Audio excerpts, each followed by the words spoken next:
ज्ञान गुण सागर, जय कपीस तिहुँ लोक उजागर। सुग्रीव के साथ हनुमान लला की प्रथम भेंट बड़ी ही विचित्र थी। उनके दिव्य आकर्षण ने सुग्रीव को बेहद प्रभावित कर दिया था। हनुमान लला ने अपने पिता के दिव्य गदे को अपने नन्हे हाथों से इस प्रकार उछाला जैसे वो कोई खिलौना हो। ये देख सभी आश्चर्यचकित रह गए। हनुमान की बाल लीला सुन सभी रानियां ये जानने के लिए उत्साहित हो गई कि मैंने अपने राम रूप में वानर सेना का चुनाव ही क्यों किया। तब मैंने उन्हें बताया कि रावण के वध के लिए मैंने नहीं बल्कि स्वयं रावण ने ही उनका चुनाव किया था। पापी रावण ने धनेश कुबेर को पराजित कर उसका दिव्य पुष्पक विमान छीन लिया था और अपने मध्य में चूर वो सूर्य देव को भी चुनौती दे बैठा।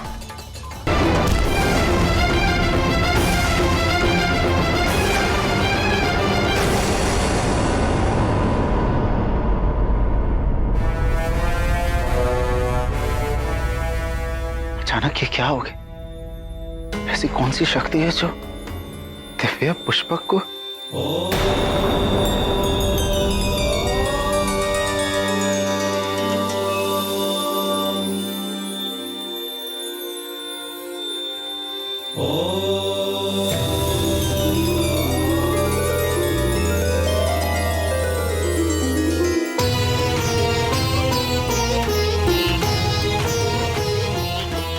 ये तो कैलाश है, मेरे महादेव का निवास।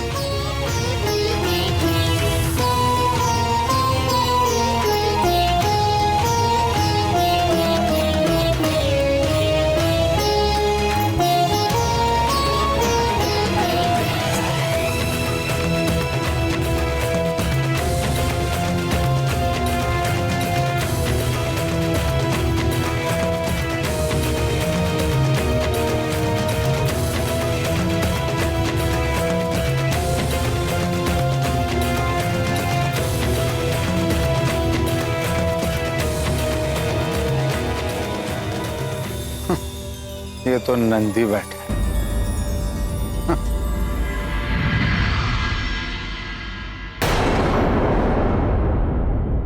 ठहरिए।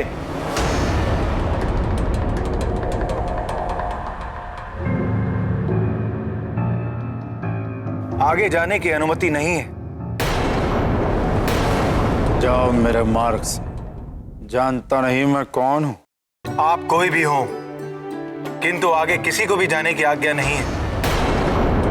कृपया आप वापस लौट जाएं। मुझे आज्ञा देने का दुस्साहस कर रहे हो? मैं केवल अपने स्वामी की आज्ञा का पालन कर रहा हूं। और मैं केवल तेरे स्वामी के कारण तुझ पर दया कर रहा हूं। महादेव को जो आदेश देना होगा वो स्वयं मुझे देंगे। स्वयं भगवान भोलेनाथ का ही आदेश है कि वो अभी किसी से नहीं मिल सकते। हट जा।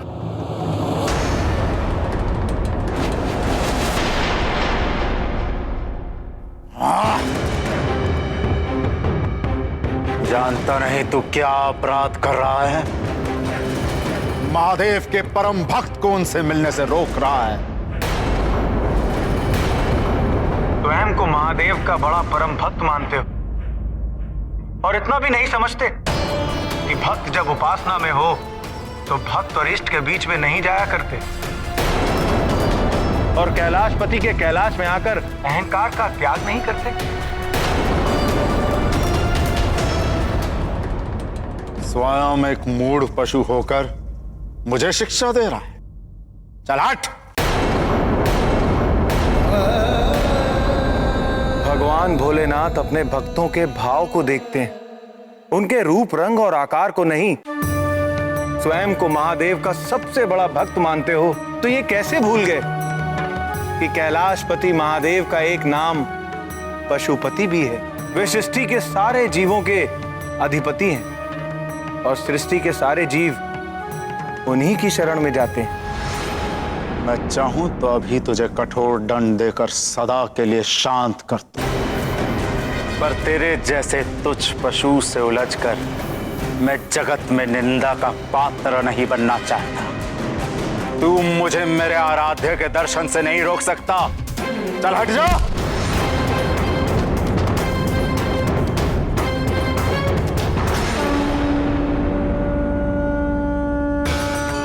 भगवान शंकर दीनानाथ भक्त वत्सल हैं।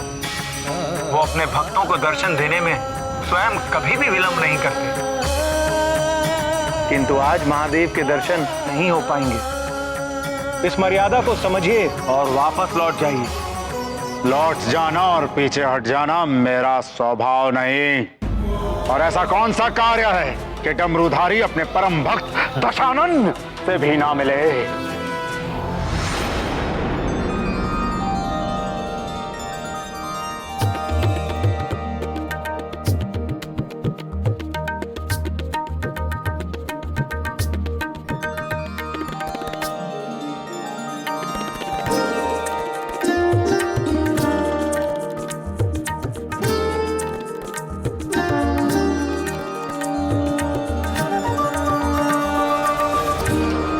भगवान भूतपति माता जगदम्बा के साथ एकांत में क्रीड़ा मग्न है। इसी कारण कैलाश में किसी का भी प्रवेश वर्जित है। क्यों मेरा मार्ग रोक कर अपने काल को निमंत्रण दे रहा है? काल का भय मुझे मत दिखाओ दशानन। स्वयं भगवान महाकाल और महादेवी आदिशक्ति को अपनी पीठ पर उठाकर चलता हूं। और ये भी समझ लो कि नंदी किसी भी स्थिति में तुम्हें अपने स्वामी की आज्ञा का उल्लंघन नहीं करने देगा।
मृत्यु ना आज होनी है और ना ही मेरे हाथों होनी है दशग्रीव। तुम व्यर्थ ही मुझसे संघर्ष करके केवल महान पीड़ा के भागी बनोगे। मेरी बात मानो, वापस लौट जाओ। लंकेश दशानन जो एक बार संकल्प कर ले उसे पूरा करके ही रहता है। भक्त होकर भी बार बार भगवान की आज्ञा का निरादर कर रहा है, मूर्ख।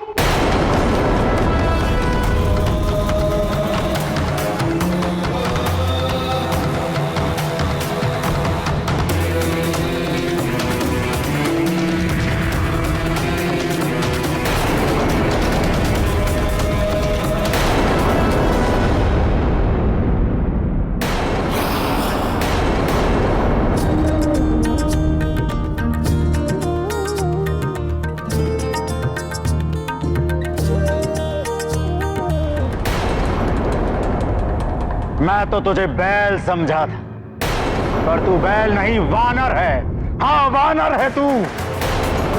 वानर के समान भुड़कता है, वानर के समान उछलता है। तेरा बल तो वानर जितना भी नहीं, और चला है लंकाधिपति दशानन का परास्त करने।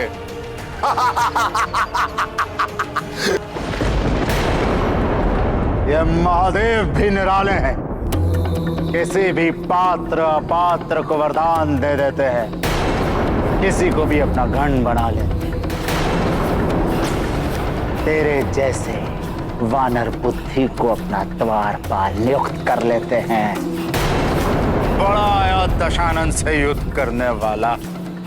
वानरों को तो मैं कीट पतंग भी नहीं समझता।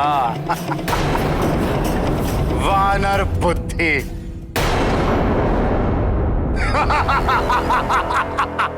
मैं तो प्रभु भोलेनाथ की आज्ञा का पालन कर रहा हूं,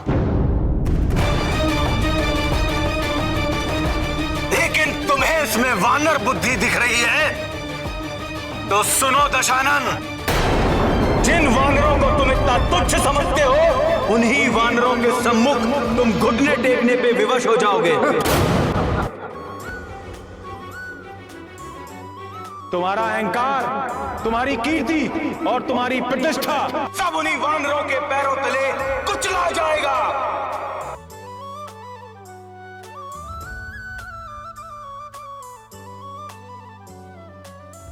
वानर ही तुम्हारा सारा ऐश्वर्य और तुम्हारी पाप की लंका को जलाकर भस्म कर देंगे।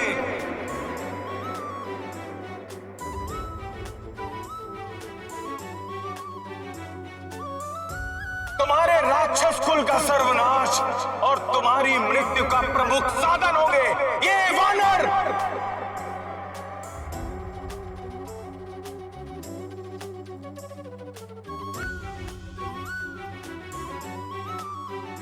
सभी लोगों में तुम्हारी निंदा होगी, और जिस वानर रूप को तू तुच्छ मानकर अपमानित कर रहा है, वही वानर रूप यशस्वी होकर भक्ति और पराक्रम की मूर्ति बनकर सर्वत्र पूजा जाएगा। ये मेरा श्राप है तुम्हें, मेरा श्राप है तुम्हें, मेरा श्राप है तुम्हें, मेरा श्राप है तुम्हें।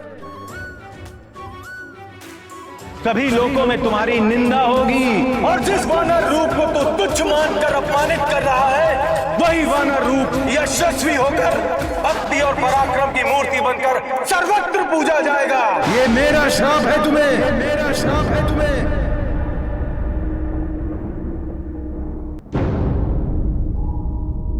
ये गूंज कैसी है प्राणनाथ? यह सत्य और न्याय की गूंज है प्राण प्रिय।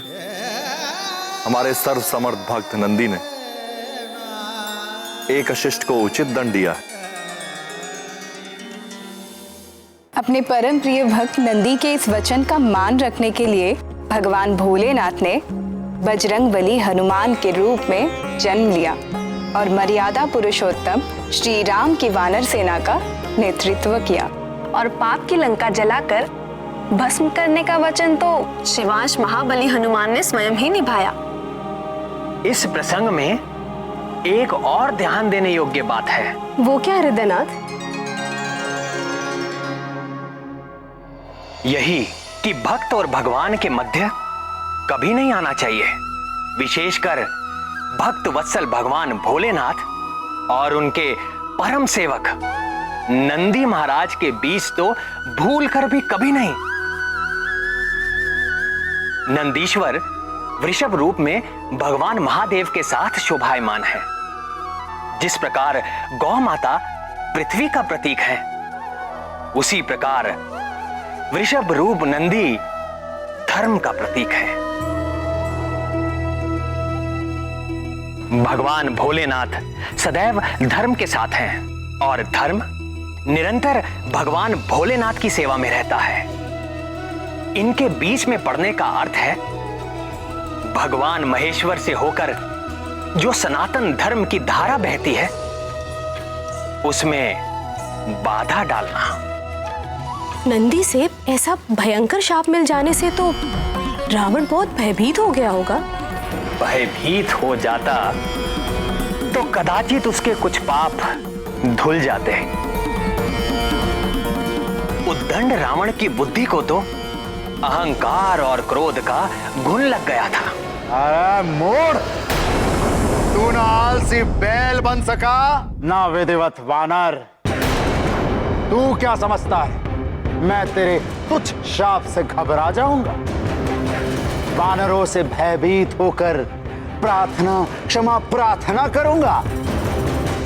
तूने अभी मेरी शक्ति देखी नहीं है, परंतु तुझ पर बल का प्रयोग करके मैं अपनी शक्ति को व्यर्थ नहीं करना चाहूंगा।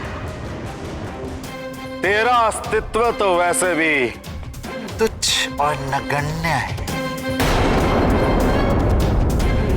पर अब मैं उसे अर्थहीन बना दूंगा। तो यहीं खड़ा रह और देख, मैं तेरे सामने से ही संपूर्ण कैलाश पर्वत को यहां से उखाड़ कर अपनी राजधानी लंका ले जाऊंगा।